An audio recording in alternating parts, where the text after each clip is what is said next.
विश्व के महान दार्शनिक में से एक सुकरात एक बार अपने शिष्यों के साथ बैठे कुछ चर्चा कर रहे थे। तभी वहाँ अजीबोगरीब वस्त्र पहने एक ज्योतिषी आ पहुंचा। वह सबका ध्यान अपनी ओर आकर्षित करते हुए बोला, मैं ज्ञानी हूँ, मैं किसी का चेहरा देखकर उसका चारित्र बता सकता हूँ। बताओ, तुम में से कौन मेरी इस विद्या को परखना चाहेगा? शिष्य सुकरात की तरफ देखने लगे। सुकरात ने उस ज्योतिषी से अपने बारे में बताने के लिए कहा। अब वह ज्योतिषी उन्हें ध्यान से देखने लगा।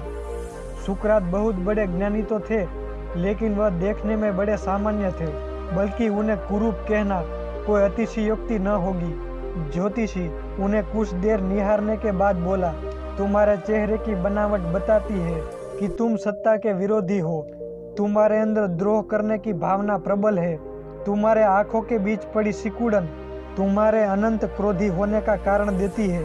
ज्योतिषी ने अभी इतना ही कहा था कि वहां बैठे शिष्य अपने गुरु के बारे में ये बातें सुनकर गुस्से में आ गए और उस ज्योतिषी को तुरंत वहां से जाने के लिए कहा।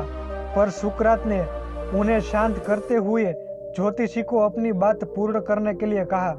ज्योतिषी बोला, तुम्हारा बेडोल सिर और माथे से पता चलता है कि तुम एक लालची ज्योतिषी हो और तुम्हारी ठुट्ठी की बनावट तुम्हारे सन की होने के तरफ इशारा करती है। इतना सुनकर शिष्य और भी क्रोधित हो गए, पर उसके उलट सुकरात प्रसन्न हो गए और ज्योतिषी को इनाम देकर विदा किया। शिष्य सुकरात के इस व्यवहार से आश्चर्य में पड़ गए और उन्होंने पूछा, गुरुजी, आपने उस ज्योतिषी को इनाम क्यों दिया, जबकि उसने जो भी कहा वो सब गलत है?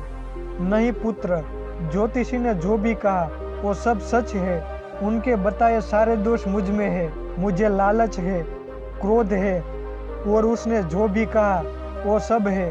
पर वह एक बहुत ज़रूरी बात बताना भूल गया। उसने सिर्फ बाहरी चीज़ों को देखा, पर मेरे अंदर के विवेक को नहीं आंक पाया, जिसके बल पर मैं इन सारी बुराइयों को अपने वश में किए रहता हूँ। बस वह यहीं चूक गया। वह मेरे बुद्धि के बल को नहीं समझ पाया। सुकरात ने अपनी पूर्ण बात की। मित्रों, यह प्रसंग बताता है कि बड़े से बड़े इंसान में भी कमियां हो सकती है, पर यदि हम अपनी बुद्धि का प्रयोग करें तो सुकरात की तरह ही उन कमियों से पार पा सकते हैं।